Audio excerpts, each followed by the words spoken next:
All right, we have got our guest Brian here with us, the CAIC, and we have got some storms that we want to talk about that are pretty much already are starting, but are going to come more into this weekend, week to weekend. But we are going to talk about what's to come with all of those. So Brian, oh my goodness, where should we start? I mean, we're in the middle of a very potent March spring storm. This is not a unique situation to Colorado, but we haven't seen a storm kind of this big in, maybe since 2003. I don't think we'll reach those levels, but this is really going to impact the Front Range, the I-25 corridor, but I'll talk about what it's going to do to the mountains as well.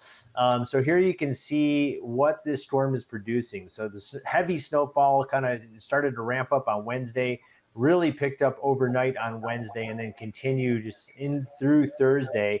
And you can see these areas of white. We're looking at storm totals along the divide and east side of the Front Range, in the 3 to 4 foot range. So this is going to be quite impressive. It's going to make travel along the I-25 and the I-70 corridor, particularly east of the Continental Divide, near impossible kind of during, the overnight Wednesday and through Thursday. And we're looking at storm totals here. You can see really deep storm totals along the Sangre de Cristo range, up into Monarch Pass, which could end up, with close to 3 feet of snow, Pikes Peak region, and then all the way up along the Eastern Continental Divide, all the way to the Wyoming border with, like I said, storm totals in the 2 to even upwards of 4 feet.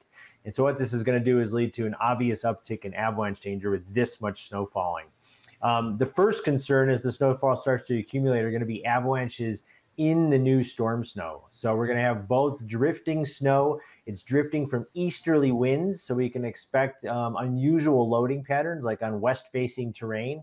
And so expect wind slabs like the one here to become really widespread as we start to accumulate more than about a foot of drifted snow. Some of these are going to grow really large as we start crossing, 18 inches and 2 foot storm thresholds. Here's what these wind slab avalanches look like from a point of view. Now, these don't look all that big, but if you're in consequential terrain and get swept off your feet, these could certainly lead to serious injury or worse.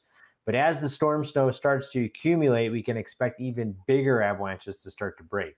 Yes, and that's kind of what I want to jump into is when all of that accumulates, what is it going to take to create a bigger avalanche? And do you kind of have a visual of what that might look like for us? Yeah, it so happens I do. We do have persistent weak layers that we've been talking about, throughout the season that are buried anywhere from kind of 3 to 5 feet deep, depending on where in the mountains you are. They're getting harder to impact, but this type of storm could start to see avalanches break into those deeper weak layers. And here's an example of one from just a few days ago, just east of Leadville near Mount Sheridan. And you can see these avalanches are breaking quite deep. In this case, the crown's 3 to 4 feet deep.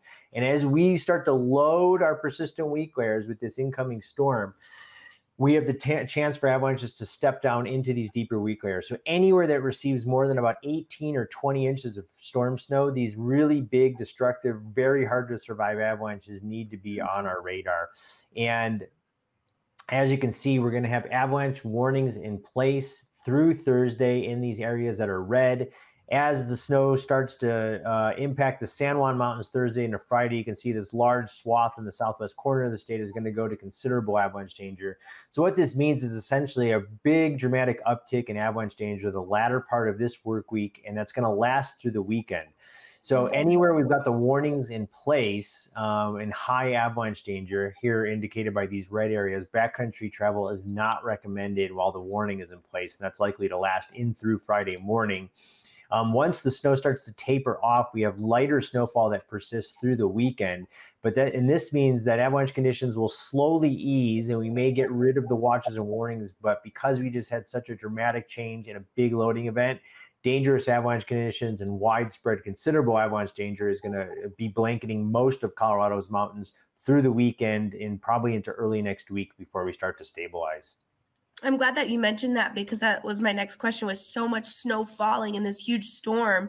I was like, it's almost like you don't want to lift it until like a little bit until next week because it's just it just takes time for the snowpack to adjust. And so when we we're talking about snowfall rates, particularly in these warning areas, that we're at 2 inches an hour. This is a really dramatic change to the snowpack.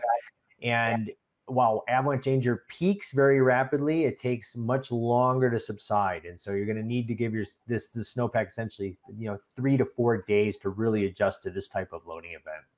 Sure. That is great to add in there, and you need that time as well. So go ahead, Brian, you know what to do. Tell us more where we could get those live updates so we can be sure to stay in the know as we go.